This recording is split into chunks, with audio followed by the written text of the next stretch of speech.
world's been waiting 9 long months for you, and now it's time to leave the womb. Here's what you have to look forward to.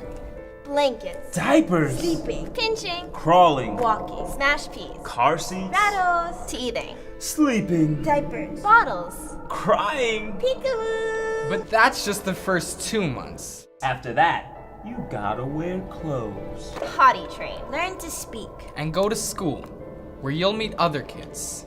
Like Jacob. Jacob sits in the back of his 35-kid class with the 6 other boys who are diagnosed deficient. And you would think an overactive imagination was some sort of classroom epidemic, but in kindergarten, Jacob learned patterns. And he began to see how closely the lines of deficiency follow the lines of color, concentrating in the ghettos. Concentrating in the ghettos. Concentrating in the ghettos is hard.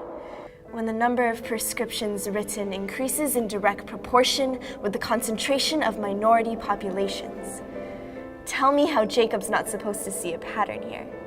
Replace Papa's palms with pills to pop and teachers talk with prescription bottle rock candy handy, isn't it? Give the majority of the minority a title called deficit. While Songi shades the sky in sunrise gradients black to blue, careful not to miss the yellow of her skin as she takes the bus to school each morning alone.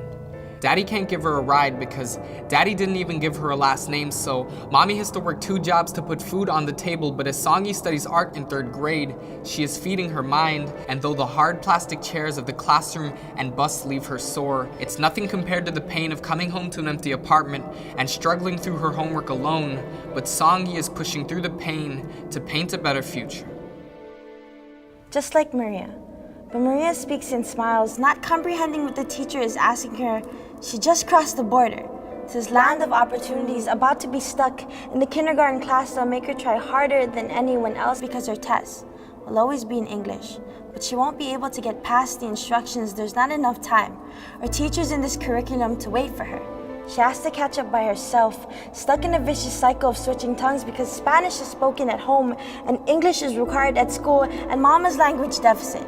Or get her past her minimum wage job or give her enough time to help Maria. Because the only border she has left to cross is the language barrier. It makes her English broken, and so is her American dream. Now say hello to Tyson. Deprived of a decent education because of the color of his skin, he doesn't know how to dream. How could he? At every attempt, his teachers tell him, think realistically, Tyson. Don't aim for the stars because they're just too far and you are just too dark. We can't provide you with the resources you need, so don't expect high scores. In fact, try sports. Maybe then you'll get a scholarship, but don't expect an internship because those cleats won't get you past the executive door. So go ahead, Tyson. Apply to college. But if you're not accepted, don't worry because the prisons have an open enrollment and they don't even require an SAT score.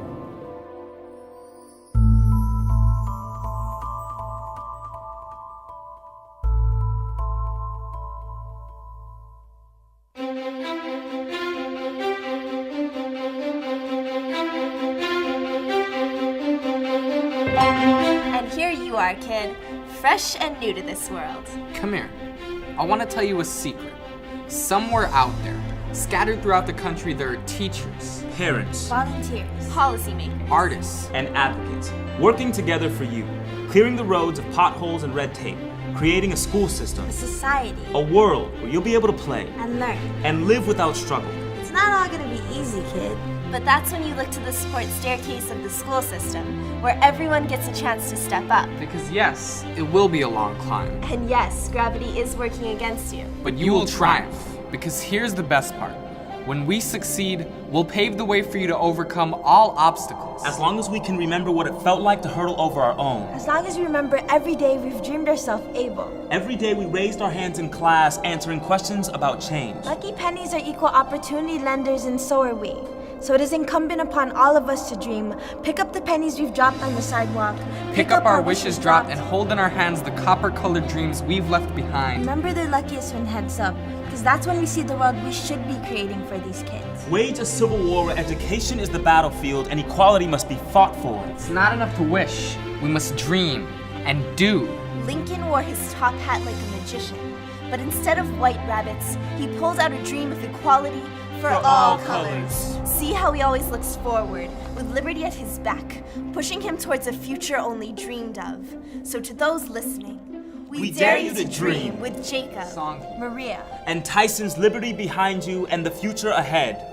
We dare you to dream of a world where color is celebrated. And diversity is beautiful. where racial equity is no longer a radical idea, but is instead at the root of a tree that shelters youth. Provide shade and fruit for generations to come. That is the world we dreamed of. That is the world they deserve to see. Dream of a better future. For the Jacobs, Song. The Marias. And the Tyson. Dream of what we will do for a kid born today. Every kid born, every day after. Dream because the world we are making is waiting. And the world we are making is wonderful. So dream.